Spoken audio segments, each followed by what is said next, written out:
په زمري باندې سور دی او لاس کې مار نیولې دی یا داسې لښته راوستی او زمري باندې غټ د لرګو پنډې ایښې دي که نه خشاک او زمري را روان دی لکه غوی او سنډه باندې چې خلکو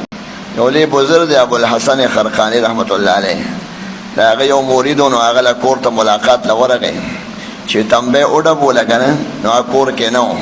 نو ښځه یې ورکې ولاړه وه شیخ صاحب شته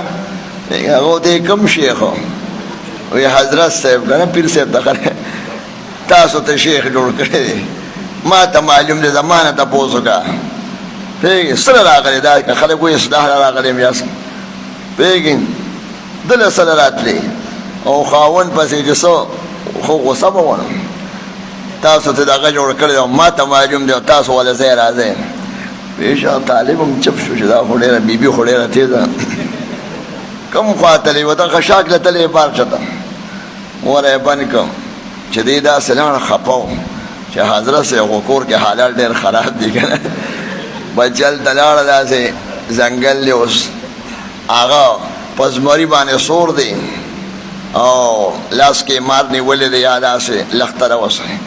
او زمري باندې غټ د لرګو پنډې ایښې دي که نه خشاک او زمري را روان دی لکه غوی او سنډه باندې چې خلکو پنډې ایښي چې ویې کتل د ده تندی خو داسې بدل و د کورونو طرف نه دیم راغی سلام یې جواب چې ولکه طبیعت یې ټیک نه دی وی او چې بس څه وایي څه دی هغه هم پېښ شو چې کور ته تللی دی که نه تاسو کور نه یې نو هغه پېښ شو چې طالب څه خبرې اورېدلي زما باره کې وایي تا به څه اورېدلي که نه داسې اندازه باندې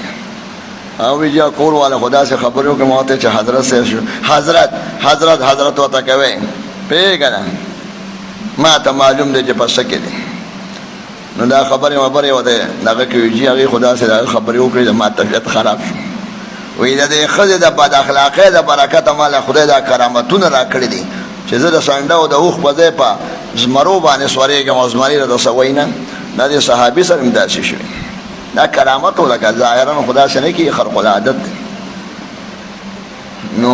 خدای پاک مې زمري مسخر کړي دي بس بار هم پرې وړم کور سره اعتبار کوز کړي او هغه لاړ شو په بل کال چې لاړو بیا بله ښځه وه واده هغه یې پرېښې وه بیا بل واده یې کړی چې ورغی قدرتي بیا نه و حضرت صاحب شته هغې ورته حضرت صاحب ځنګل طرف ته تللی دی او خشاک له تللی که نه خشاک به خلکو راوړم پټي ته تللی دی بیا پټي ته داسې چې ووته نو بیا را روان دی خولې دې بیګي او یو غټ پنډ په سر دی خشاک او چې سلام یې پرې واچو که نه وایي صاحبه تېر کال خو مې بل شان دی نوې ګاډي کې ناست وی اوس خو د هغه خشاک دې پنډونه را په مخه کړي نو دې ځل حالات بدل و ورته هغه بیبي مې پرېښله بل واده مې کړی دا بله دومره نیکه ده او دومره تابعداره ده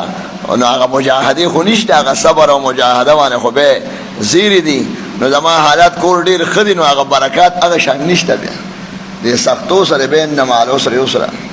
پېښې د ښځې هغه سختو باندې ما صبر کو او دا ډېره خوش اخلاقه ده ما ته څه تکلیف نشته نو کرامتونه نه زمري شته او نو څه زمري مسخر کېږي په سر باندې پنډونه راوړم او کتابونه ښه